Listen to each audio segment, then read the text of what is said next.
From Destiny to The Division to Warframe, it's no stretch to say that these games might not exist, at least not as we know them, if it weren't for the original Borderlands.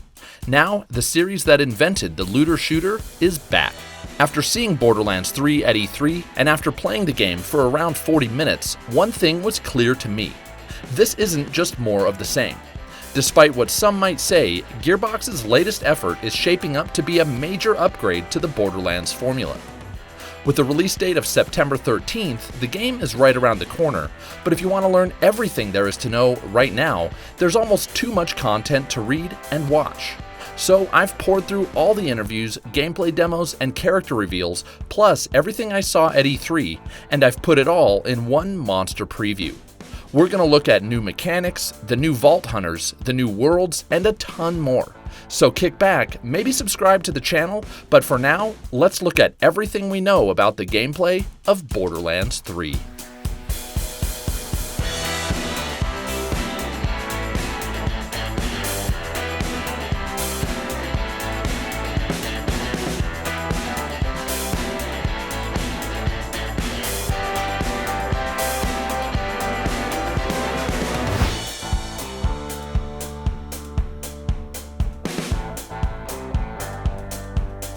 Before getting to the new stuff, I want to say that if you've played Borderlands before, you'll feel right at home with Borderlands 3.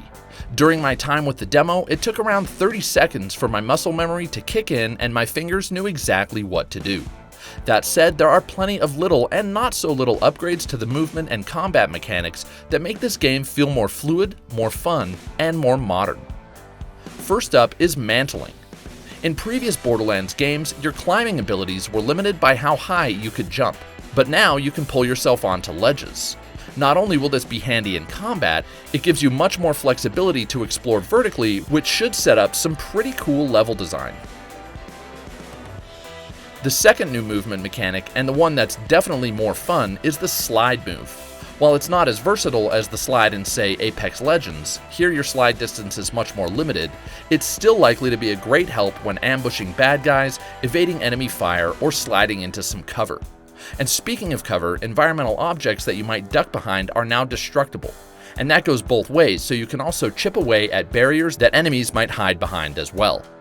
Ultimately, it's clear that a more dynamic and interactive environment is something Gearbox is focusing on in Borderlands 3. Not only can cover be destroyed, but you can now use elemental barrels as weapons. Okay, so this has always been the case, but in previous Borderlands games, these barrels were stationary. You had to wait for enemies to get nearby before blowing them up.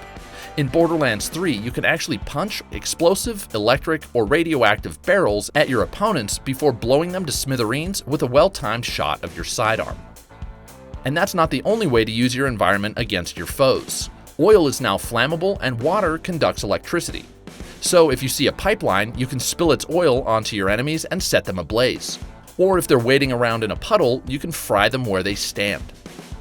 And while we're on the topic of using the elements, it's worth noting that radiation is a new type of elemental damage in Borderlands 3, replacing the slag from Borderlands 2. Enemies who die when radiated explode and spread their radioactivity onto other baddies nearby. Of course, all this applies to you as well, making this the most deadly Borderlands yet. But this is offset by the fact that NPCs can now revive you, and as someone who enjoys playing Borderlands solo, this is an especially nice feature. It also means you'll have some extra motivation to keep NPCs alive who might be fighting by your side. So those are the new mechanics that look to make movement and combat more fun, fluid, and dynamic, but there are also some nifty quality of life upgrades that aim to make the rest of Borderlands 3 a more effortless experience.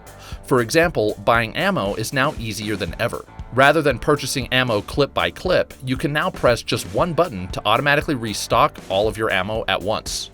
It's a small thing, but it's guaranteed to keep you out of menus when all you want is to get back to the game. Another fun new system involves the vehicles. There will be new vehicles in Borderlands 3, but even cooler than the rides themselves is the fact that when you run across a new set of wheels, you can hijack it, scan it, and save it to be spawned later at a catch-a-ride station. What's more is that in an interview with IGN, the developers said that each vehicle will also have removable parts, like shields. You can then remove those parts from vehicles you don't like and install them on those you prefer. Pretty cool. One more extremely convenient addition is that your map now features what the developers are calling the Fog of Discovery, which highlights areas you've been so you can limit your backtracking if you're trying to explore every corner of the world. And you can now fast travel from any point on your map, which will save you a ton of time you'd otherwise spend trekking to a designated fast travel location. If nothing else, the new mechanics in Borderlands 3 look to, at the very least, bring the game up to speed with modern shooters. But these additions are just the tip of the iceberg. There are plenty of other new additions that look to make this the most dynamic Borderlands yet. Most notably, the new Vault Hunters and their new skills. So, let's meet your new friends.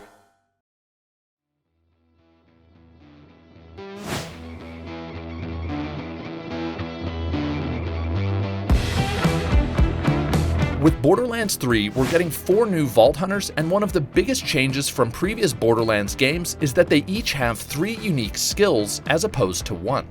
Right off the bat, you get to equip whichever skill you like best. Making things more interesting is that each skill has an associated skill tree that lets you assign augments to that specific skill. The augments are those squares that you see on the left and right of the skill tree and let you do things like add specific types of elemental damage or instantly reload your weapon when you kill an enemy using the augmented skill. The boxes in the center are the more traditional stat boosts and character upgrades, but they're still designed to complement the skill associated with that tree.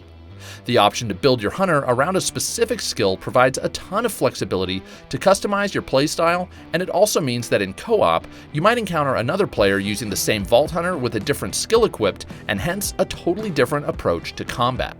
I know that's a lot to take in, but it might paint a better picture if we now look at the hunters themselves and each of their skills.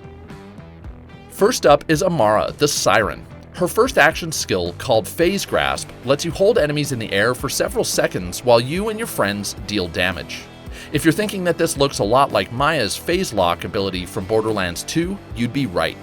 Amara's second ability, Phase Cast, hurls a holographic projection of yourself towards enemies, damaging any opponent in its path. Last up is Phase Slam, a cool looking ground pound that's perfect if you want a quick AoE attack. As I said before, you can unlock any of these abilities from the get-go, and you're not locked into the one you choose, so you should be able to experiment before investing a lot of skill points into augmenting one or another. The next Vault Hunter we've seen is Zane, the Operative. Zane uses high-tech gadgets to attack and distract foes, as well as protect himself and his allies. His first action skill, and one that I imagine might become a fan favorite, is called Digiclone. With Digiclone, Zane sets up a holographic clone of himself to fire away at enemies. But what makes it cool is that you can teleport from any location back to your Digiclone. This means you can use it as a decoy, a weapon, an escape plan, or maybe even all 3. Next up is Sentinel, which deploys a combat drone that attacks enemies and will go after specific targets that you mark through your sights. Lastly, Zane has an ability called Barrier, which sets up a shield, but it's a very special shield. Not only does it protect you, but it strengthens friendly fire as it passes through towards your enemies. So those are Zane's 3 action skills, but one thing that makes Zane stand out is that you can trade his ability to throw grenades with the ability to equip a second action skill. So if you want to attack enemies with a Digiclone and a Sentinel at the same time, well, you can totally do that. The third Vault Hunter who we got to see at E3 is Mose, the Gunner. Mose immediately stands out because instead of the typical action skills, she has a mech.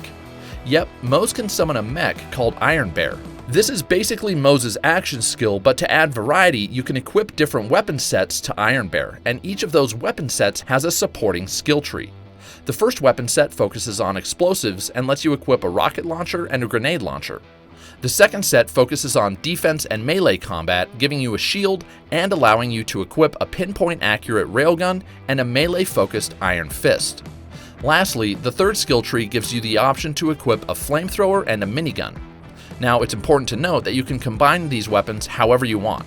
Want a dual flamethrower? Go right ahead. How about a rocket launcher and a railgun? That's okay too. And just like with the other Vault Hunters, each of Mose's skill trees lets you augment the different weapons. For example, if you equip a grenade launcher, one augment adds 35% more damage to grenades when they score a direct hit. Or if you go with the rocket launcher, you can install an augment that lets you target enemies with homing beacons. You can even equip an augment that allows for co-op partners to hop on Iron Bear's back and use one of the weapons as a turret. Awesome. Based on these 3 Vault Hunters, it's easy to see how the variety in available skills is going to give Borderlands 3 the most dynamic combat the series has ever seen. But there's one more Vault Hunter who remains a bit more of a mystery. Flak, whose class is called the Beastmaster, will have 3 bionic pets that he can summon in battle. We don't know specifically how these pets will affect combat. All we do know is that they'll be able to target specific enemies that you choose, as opposed to Gage's Death Trap ability in Borderlands 2, which gave players no control who to attack. So those are all the Vault Hunters and their skills, but let's face it, it's not your skills that are going to be doing most of the damage. It's the guns. So let's look at what kind of firepower you'll get as you kill, loot, and repeat.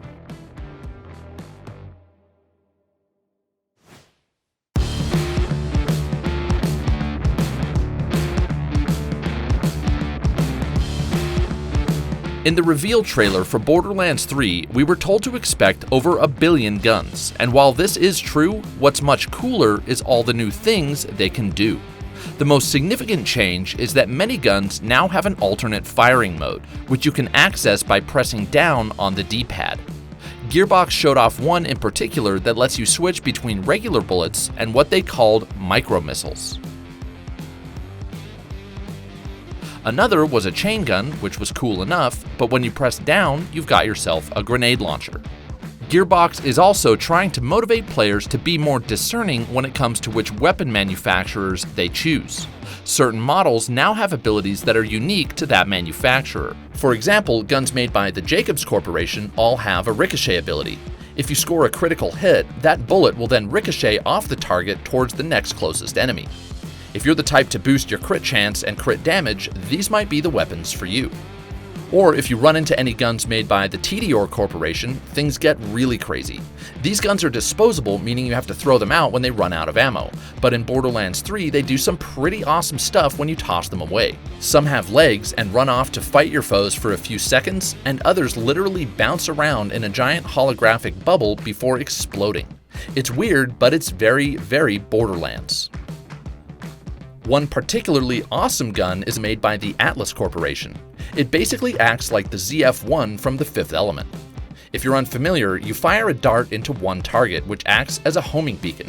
From there, every bullet you fire hits the same target no matter where you're pointing your gun.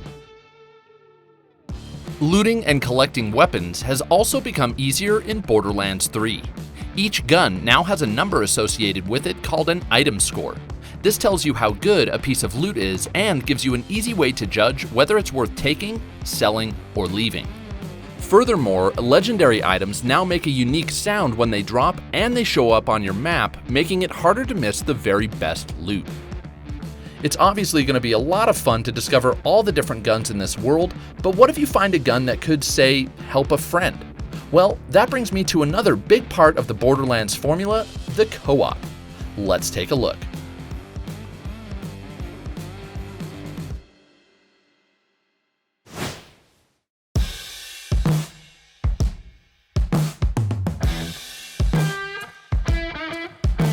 It's not Borderlands without the option to play with friends, and it looks like this go-around the co-op experience could be better than ever.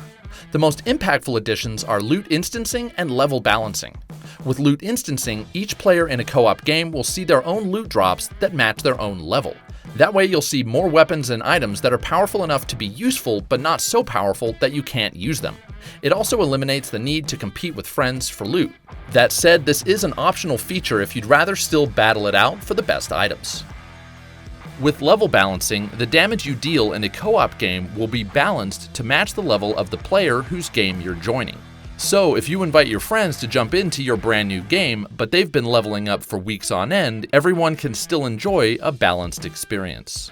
To make things even more interesting, the co-op experience can even affect the single-player campaign. Borderlands 3 features what are called bounty boards that generate missions based on what your friends see in their game. For example, if your friend encounters a particularly rare enemy, the game might generate a mission on your bounty board to hunt down and kill that same enemy for yourself. You'll also be able to share loot with friends, even when you're not playing together. Say you find an awesome gun or item that doesn't quite match your build, You can actually send it to a friend via the in-game mail system.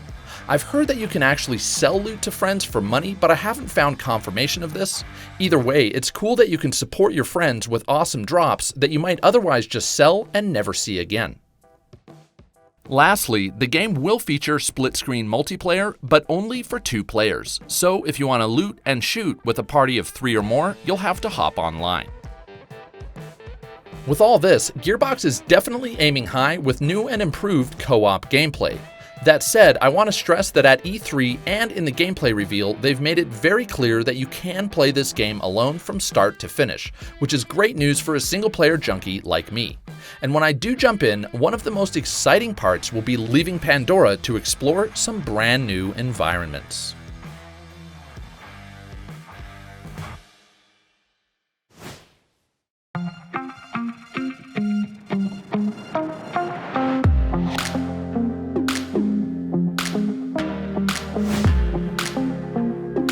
With a main story that's reportedly 30 hours long, I'm extremely glad that we'll be exploring more than just Pandora.